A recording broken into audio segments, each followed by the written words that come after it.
Hello সবাইকে। আবার আমি চলে এসেছি একটা নতুন ভিডিও নিয়ে।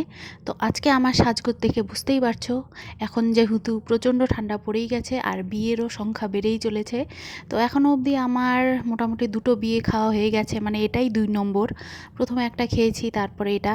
আজকে ছিল মহারাজা মোড়ের আমাদের এখানের একটা বিয়ে বাড়ি, তো সেই জন্যই দেখো সন্ধেবেলায় মোটামুটি সেজেগুজে রেডি হয়ে গেছি। আর এইভাবেই সেজেছি। আজকের লুকটা একটু অন্যরকম, বিয়ে বাড়িতে যেমন সাবেকি সাজ হয়, তো আজকে আমি ওইভাবে সাজিনি।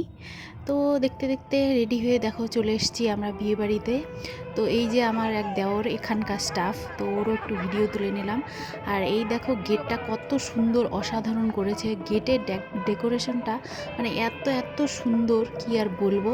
এ দেখো চারিপাশে মোটামুটি থিমটা ব্ল্যাক অ্যান্ড হোয়াইটের মধ্যে। আমার এই থিমটা একদম অন্যরকম লেগেছে। আর বিয়েবাড়িটা এত বিশাল বড়, একটু একটু করে সবটাই আমি মোটামুটি কভার করার চেষ্টা করেছি। যাই হোক, এইভাবে ধীরে ধীরে ডেকোরেশনটা আমার ভীষণ পছন্দ হয়েছে, জন্যই আমি এটা একটা লং মতো ভিডিও, বেশ খানিকটা ভালোই ক্লিপ নিয়েছি। আর দেখো কত সুন্দর লাগছে, চারপাশের আলো একদম ঝলমল করছে। আর আমিও ধীরে ধীরে এইভাবেই বিয়েবাড়ির দিকে এগিয়ে চলছি। আর যেহেতু অনেকটাই যেতে হবে, তাই জন্যই এইভাবে যাচ্ছি। তো আমার সাথে আমার হাজব্যান্ডও ছিল অবশ্যই।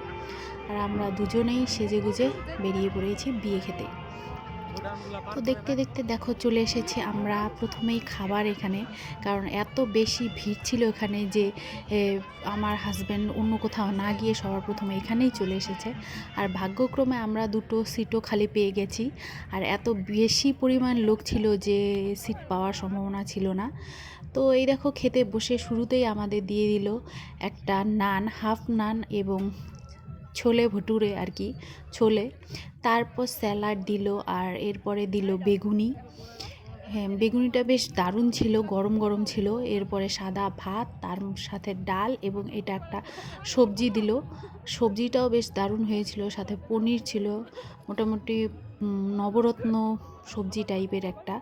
তো আমি তো খাওয়ার ভিডিও করবই, এটা আমার অভ্যাস। এরপরে দিয়ে দিল একটা মাছ, তারপরে একটু পোলাও দিল, সাথে ছিল খাসির মাংস। পোলাওয়ের সাথে খাসির মাংসই ছিল, সাদা ভাতও ছিল অপশন। যাই হোক, খেতে খেতে এরপরেই চলে এসেছে চাটনি, সাদা একটা মিষ্টি, এখানে কালাকাঁদ, আর তার সাথে টক দই। এই ছিল বিয়েবাড়ির খাবার দাবার। আর এখানকার স্পেশাল এই দেখো পানের দোকান, এরা খুব সুন্দরভাবে সেজেছিল, তাই জন্য আমি ভিডিও না করে পারলাম না। আর আমাকে এত সুন্দর একটা বেছে বেছে পান দিয়েছিল, যেটা এত মিষ্টি ছিল, মিষ্টি না আর কি, নরম, খুব দারুণ ছিল খেতে। পানটা খেয়ে আমার একদম মনটা ভরেই গেল। এরপরে দেখতে দেখতে আমরা চলে এসেছি বাকি স্টলগুলোর ওখানে। আর এখানেও ছিল প্রচুর পরিমাণে আইটেম, মানে তন্দুরি থেকে শুরু করে প্রচুর পরিমাণে ছিল, ফুচকা ছিল, যাই হোক পাপড়ি চাট ছিল, আরও নানান ধরনের জিনিস ছিল। এ দেখো একে একে দেখাচ্ছি আমি এই সবই। জিলিপি ছিল, অনেক ধরনের পকোড়া ছিল, কিন্তু আমার দুর্ভাগ্য আমি কোনো কিছুই খাইনি। এই যে তন্দুরি চা ছিল, কফি ছিল, প্রত্যেকটা জিনিসই ছিল, কিন্তু আমি কিছুই খাইনি, কারণ আগেই আমরা পেট ভরে ভাত খেয়ে নিয়েছি, যেটা আমি তোমাদের দেখালাম। আর এই দেখো আশেপাশে কতটা বিশাল বড় এলাকা জুড়ে এই বিয়েটা হচ্ছিল, আজকে বৌভাত ছিল। আর এখানে এত এত এত বেশি ভিড় ছিল, মানে কি বলবো, আমি না কোণে না বর কারোই ভালোভাবে ক্লিপ নিতে পারলাম না। আর একটু কাছে গিয়ে মানে ভালো করে তুলতে কেমন যেন আমার হেজিটেট বোধ হচ্ছিল, তাই জন্য আর না তুলে একটু ঘোরাফেরা করে আবার বাড়ির পথে রওনা দেব। কিন্তু আস্তে আস্তে আমার এই জায়গাটা এত সুন্দর লেগেছে, আর প্রত্যেকটা মানুষ এখানে ফটো ভিডিও সব কিছু তুলছিল। আসলেই দেখার মতো করেছে ডেকোরেশনটা, দারুণ লাগছিল। ব্ল্যাক অ্যান্ড হোয়াইটের মধ্যে ফুলগুলো আর লাইটগুলোর জন্য দারুণ লাগছিল এইসব। এই জায়গাটা নিচের ফ্লোরটাও বেশ জিগজ্যাগ ডিজাইন করে দিয়েছিল ব্ল্যাক অ্যান্ড হোয়াইটের মধ্যে।